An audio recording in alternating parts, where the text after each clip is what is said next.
So let's get into the Ten Commandments. So as we've done over the last couple of times, we're having a look at some bits in the Bible that are well known, that people have kind of heard of outside of the church building. So Carolyn talked the first week about the Bible as a whole, which was great.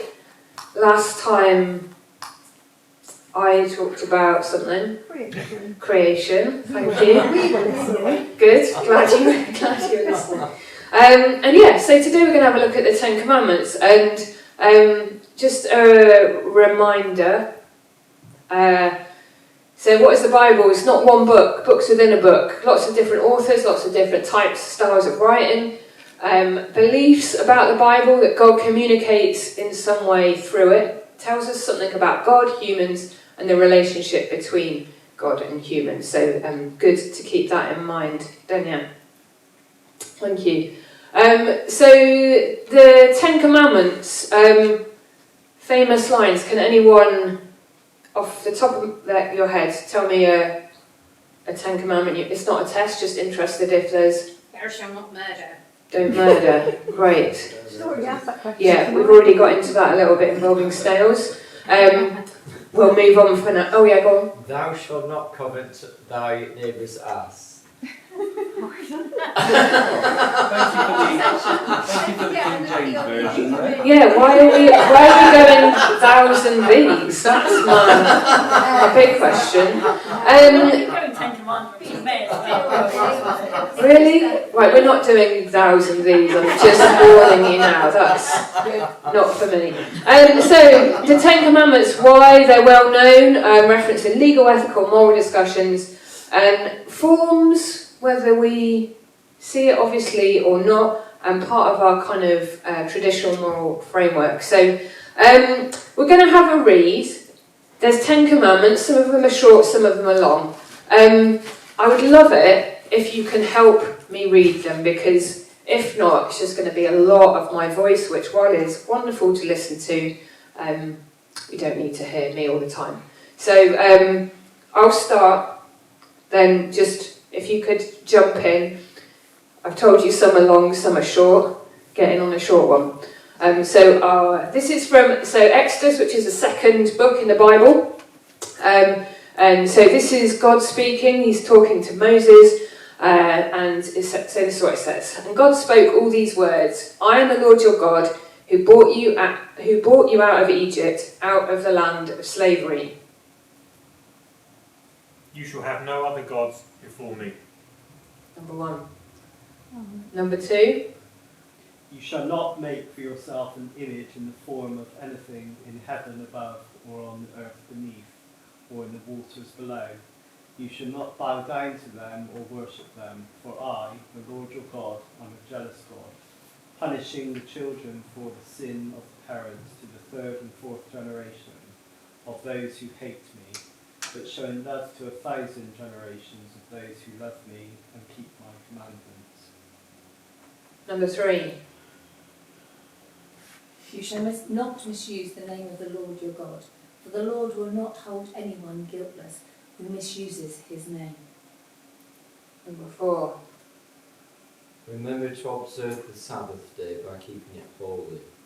You have 6 days each week for your ordinary work, but the 7th day is the Sabbath day of rest dedicated to the Lord your God. You want me to carry on? Yeah, keep going. On that day, no one in your household may do any work. This includes you, your sons and daughters, your male and female servants, your livestock, and any foreigners living amongst you. For in 6 days the Lord made the heavens, the earth, the sea, and everything in them. But on the 7th day he rested. This is why the Lord said, Blessed is the Sabbath day, and set it apart as holy. Thank you. Number 5. Honour your father and your mother, so that you may live long in the land the Lord your God is giving you. You shall not murder. Thanks, Lou. Number 6. Number 7. You shall not commit adultery. Thank you. Number 8. You shall not steal. Okay. Number 9. You shall not give false testimony against your neighbour. You shall not covet your neighbour's house. You shall not covet your neighbour's wife, or his male or female servant, his ox or donkey, or anything else that belongs to your neighbour. Fab, thank you. Dania, can you do the next slide for me? So, thoughts so far?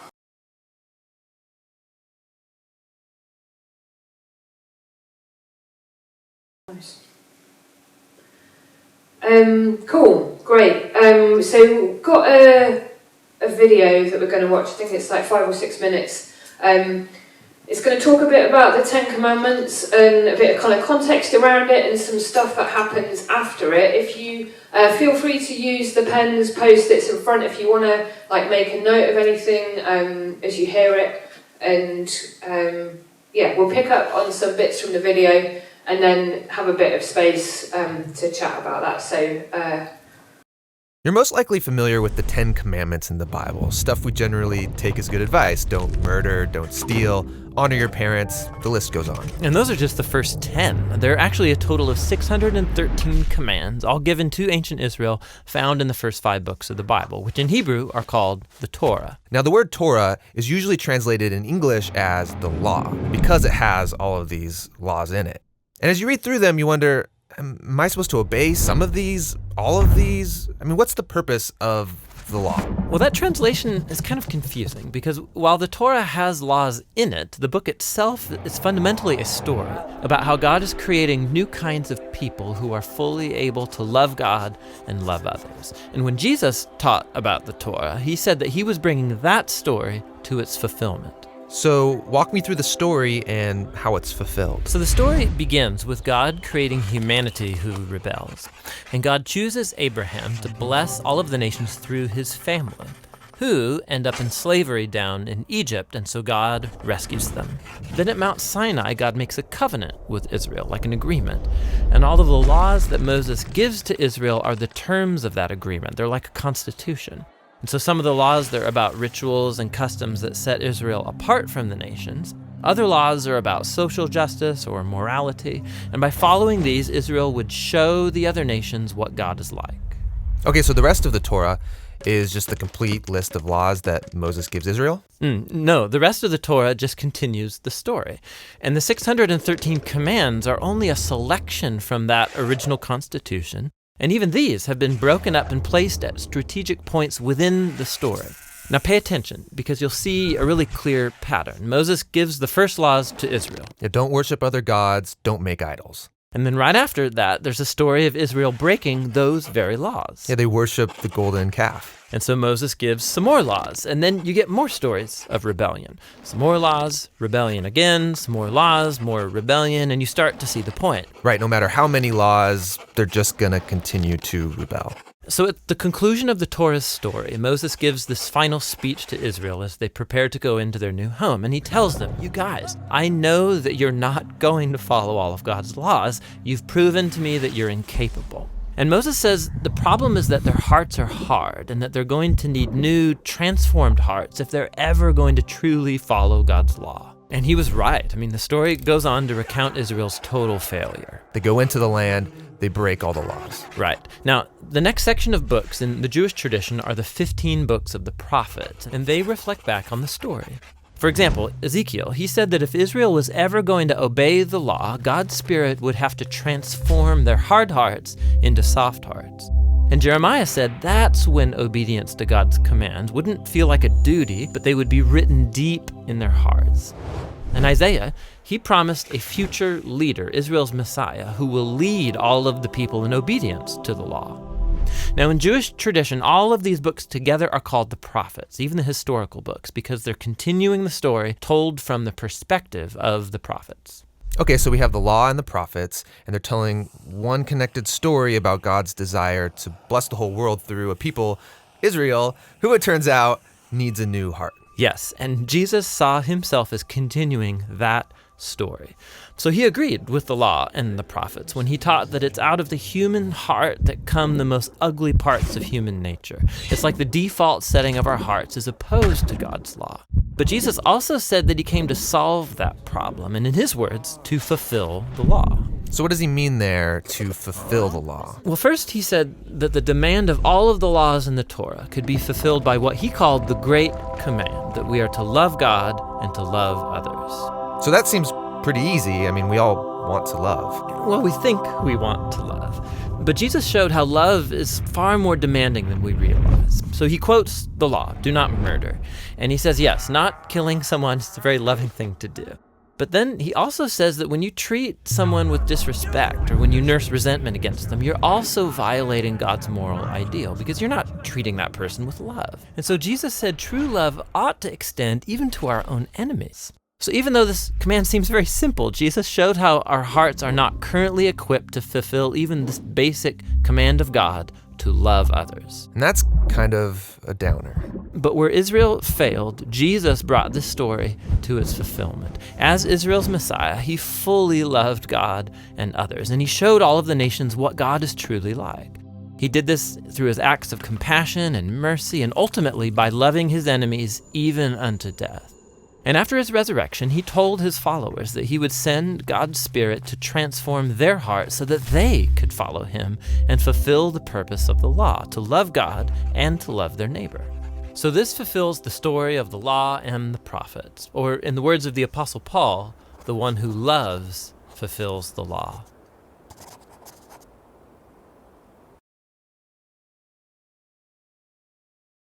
Do the next slide, please, Chris.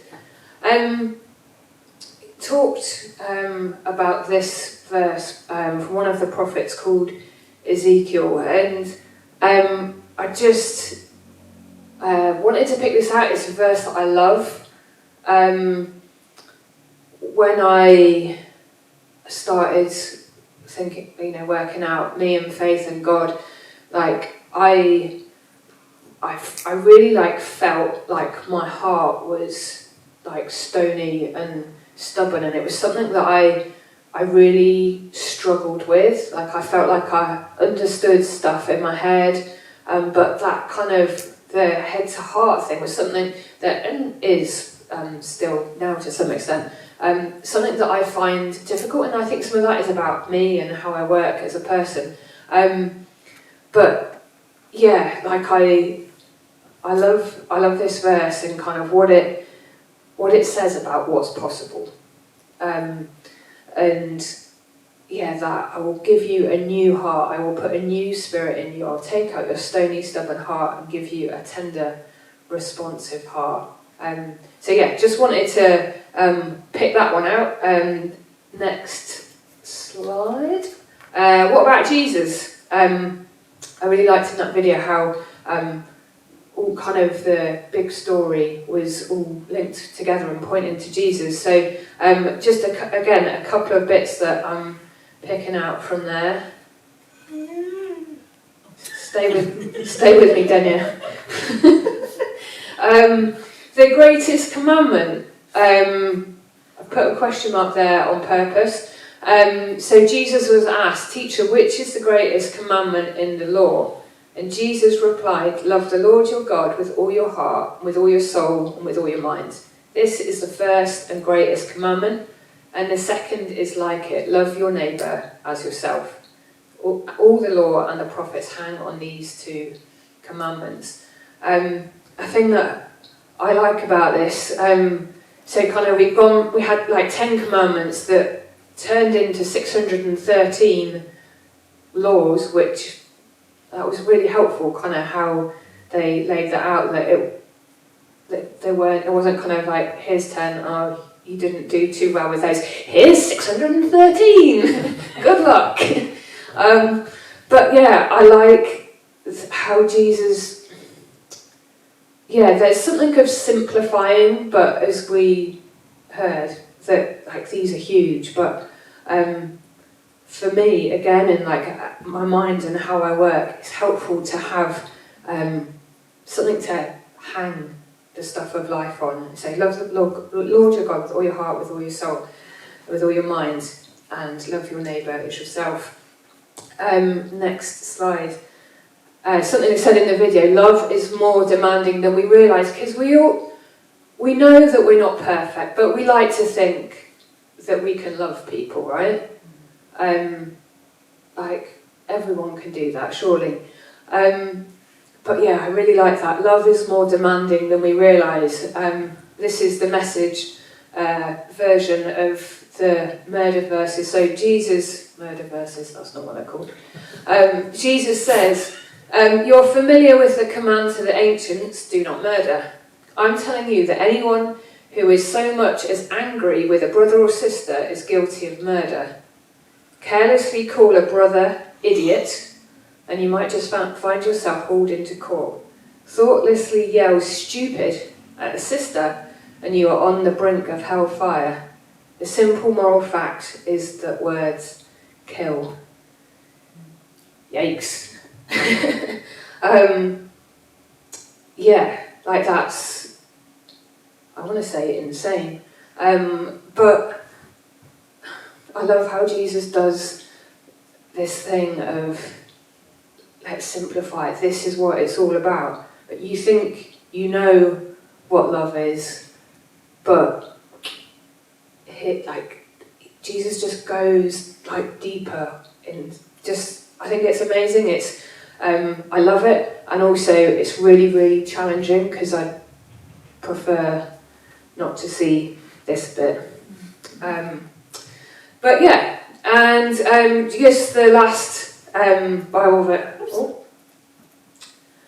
This is John chapter 3 verses 16 to 17. It's quite well-known verses in the Bible. You might have heard of them before. I think they're really good to keep in mind as we kind of think about and talk about this. And they say, so for God so loved the world that he gave his one and only Son, that whoever believes in him shall not perish but have eternal life. Quite often we stop there. Or you see someone down in town and they're shouting this. I think quite often they don't get to this bit, or we don't get to that bit. Anyway, I won't go too much into that for now. But so it follows on. For God did not send his Son into the world to condemn the world, but to save the world through him.